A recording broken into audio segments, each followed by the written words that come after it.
Hi all. இன்றைக்கி ஏர்லியரில் beach day celebration. ஒரு 10 நாளைக்கு முன்னாடியே மெயில் அனுப்பிச்சிடுவாங்க என்ன செலிப்ரேஷன் அப்படின்ட்டு. ஸோ நாங்களும் ரொம்ப ஆசைப்பட்டோம் பீச்சுக்கு தான் பிக்னிக் கூட்டிகிட்டு போக போகிறாங்க அப்படின்னு சொல்லிட்டு.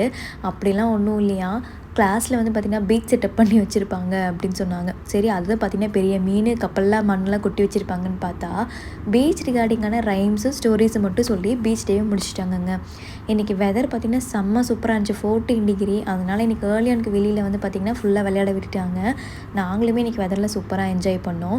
ஏர்லியன்லேருந்து வந்ததுக்கப்புறம் அவங்க அப்பாட்ட கதை கதையாக சொல்லுவாங்க, என்னென்ன நடந்துச்சு, என்ன சொல்லி கொடுத்தாங்க அப்படின்னு சொல்லிட்டு.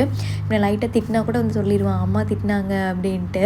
எதுக்கு திட்டினாங்கன்னு சொல்லிடுறாங்க. பயங்கரமாக போட்டு கொடுக்க ஆரம்பிச்சிட்டான். அப்புறம் அவர் வந்து எங்கிட்ட கேட்பாரு, என்னாச்சு, எதுக்கு திட்டினேன், ஏன் திட்டினேன்ட்டு. திருப்பி நான் சொல்லணும். எங்கள் 2 பேத்துக்குள்ளே சண்டையும் போட்டி விட்டுட்டு இருக்கிறாங்க இவன் இப்போவே.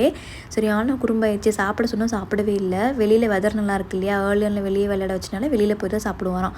அதனால் பால்கனியில் வச்சு தான் இன்றைக்கி மத்தியானம் ஊட்டினேன்.